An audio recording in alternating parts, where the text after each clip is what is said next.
for special advisers which are in direct breach of Cabinet guidelines. An adviser to Minister Alan Kelly was paid €85,750 to advise him on all things on housing and Irish water, and that's $5,000 above the recommended level. Finance Minister Michael Noonan, who wants to impose austerity on the people of Greece, sought to have an adviser paid $3,000 more than the Cabinet guideline, and this was initially rejected because, in the words of Minister Howland, there was no compelling reason to sanction the increase, and yet 5 days later he granted this increase. So could you give the Dáil the compelling reason for this? Minister Alex White had an adviser put on a salary of €91,624, €12,000 higher than the salary originally offered.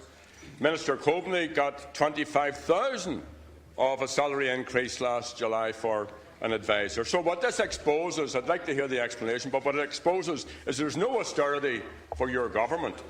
You have created a culture of privilege, a golden circle which rivals the old Fianna Fáil one, and meanwhile you impose pay cuts on frontline staff, destroy public services, destroy social protections and cut benefits to the most vulnerable.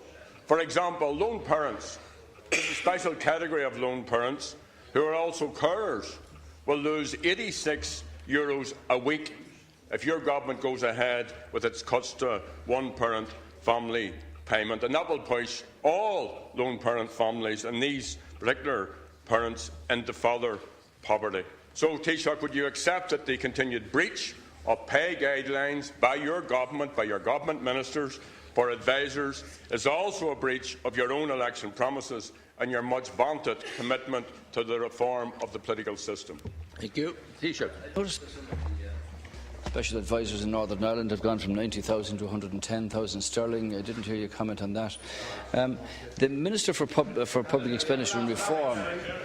The Minister for Public Expenditure and Reform received claims for increases in salaries from a number of people from different ministers, and the Minister has ruled on those based on their experience and their competence. In respect of claims made by ministers, many of them were rejected for the levels that were sought and were ruled upon by the Minister for Public Expenditure and Reform. Thank you. Answer which didn't deal with the question.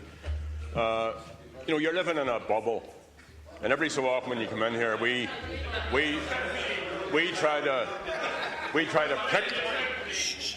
prick your little bubble, and it's not surprising that you're insulated from lots of these difficulties because you, Taoiseach, are paid more than the President of France. Now, France, as you may know, has a population of 64 million people. The Taoiseach's Chief of Staff gets a salary of €144,550, which is nearly as much as you and nearly as much as the President of France.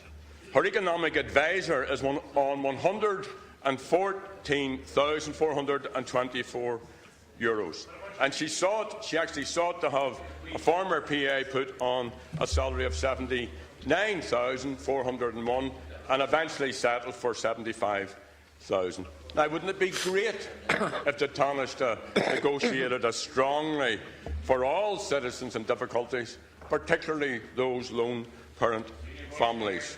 Because while she lobbies for these extravagant pay hikes for her advisers, she does plan, contrary to what you have just said, to lower the cut-off age for one-parent family payment to 7 years from July the 2nd. 63%, these are not my stats, 63% of one-parent households are now living without basic necessities.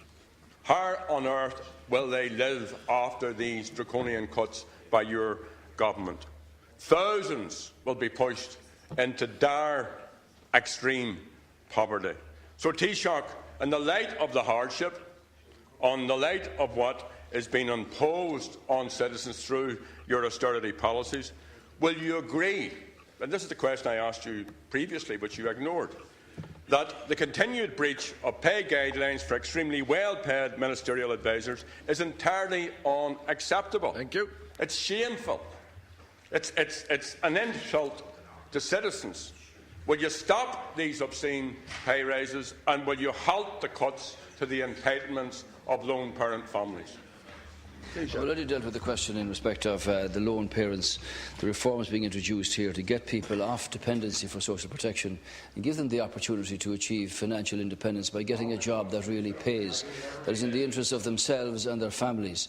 We have by one of the highest rates of jobless households in Europe, and that's the real cause of the difficulty for thousands of people in terms of the availability of finance that they have at the end of the week to look after their families and their households and themselves. And the path out of that, Deputy Adams, which you don't believe in, is by giving people jobs and opportunities that work can pay. And the reforms introduced here are in respect of the element of disregard that's here, and to let people have the opportunity to upskill, to retrain, to get a job and to have financial independence. We have created 80,000 new jobs in the last number of years. There will be 40,000 new jobs more created this year.